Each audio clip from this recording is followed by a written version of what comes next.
Okay, let's be honest. Not everything that YouTubers do on YouTube is exciting for them. Running a YouTube channel seems like this perfect job full of enjoyable activities where you are only having fun, talking about your interests, favorite things, or topics that you could spend hours on researching. And when this is partially true, the behind-the-scenes process of creating everything around a successful YouTube channel consists of many mundane tasks that you have to repeat over and over again, whether you like it or not. All in all, this could be your business like any other. So as a boss, you will have to take care of many various things, from layouts for a YouTube banner to tax returns, and you'd better be prepared for that from the start. In this episode, however, I'd like to focus on the tough beginnings of running a YouTube channel, so the time when you have to put in a lot more than you will receive in return.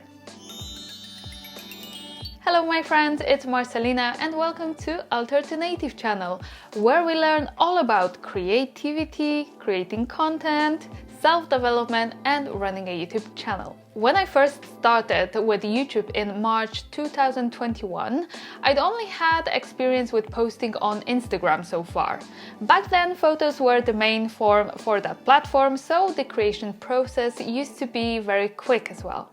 I started my Polish YouTube channel to expand onto other social media because Instagram was a bit limiting for me and I was looking for a place for some longer form of content. I've tried blogging before, but I actually found out it's not sustainable in my case, so I stopped writing blog posts. And so I started to write YouTube scripts instead. I knew it's gonna be much more work, but gosh, I didn't expect how much more. I guess you can never be prepared until you try it for yourself. And as it all seemed so exciting and new and a bit stressful as well at the beginning, after a while I noticed there are tasks I don't like doing so much, but they were necessary to keep on going. I actually started procrastinating on them because they seemed difficult or boring, or both.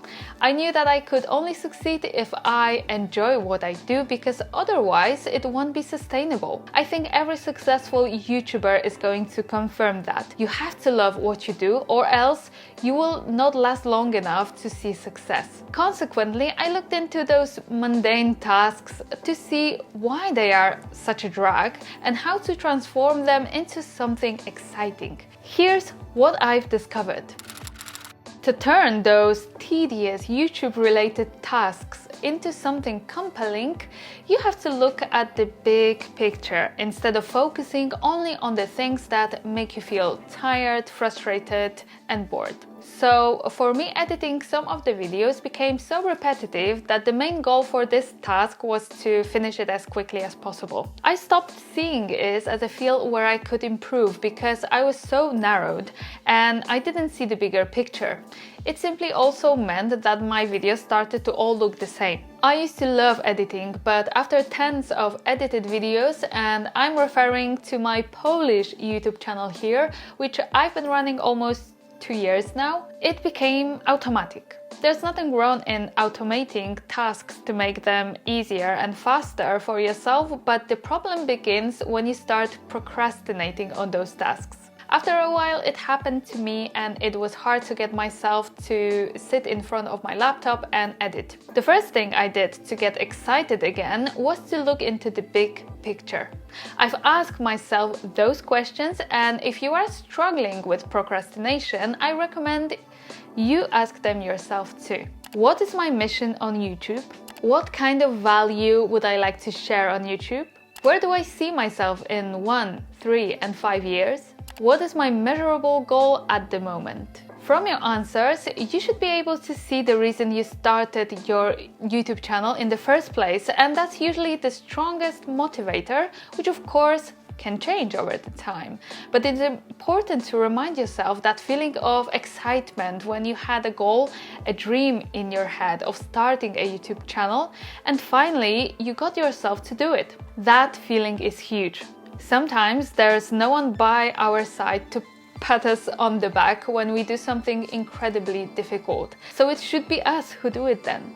Those who can succeed never lose their bigger picture from sight because they know it's what gives them strength. When you are giving value on your YouTube channel, and it could be in a form of educating, but also in a form of entertaining content, after a while you're gonna start receiving positive feedback from your viewers to help you with motivation. However, first signs of procrastination usually appear when you don't get that feedback yet. So this is when the big picture, your main goal, value and focus really helps.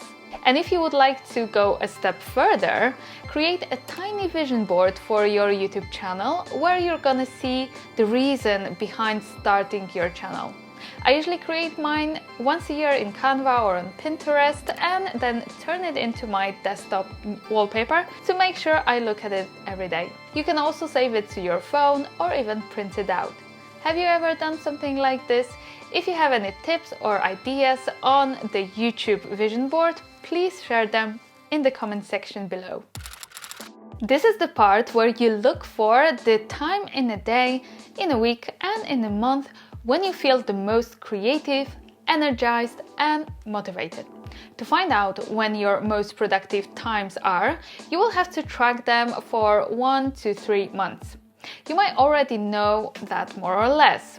For example, if you are a nighttime person, you should schedule your work in the evenings rather than in the morning, and vice versa.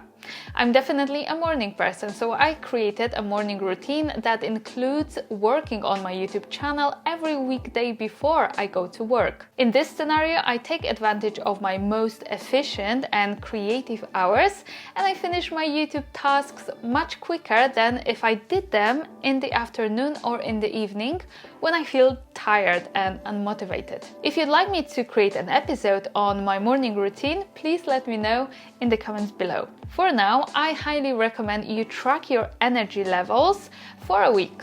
You can do it on your phone, for example. Set an alarm for every 2 hours during the day, and when it goes off, note down how energized, creative and motivated you feel at the moment from 0 to 10, where 0 is not at all and 10 means extremely creative, motivated or energized.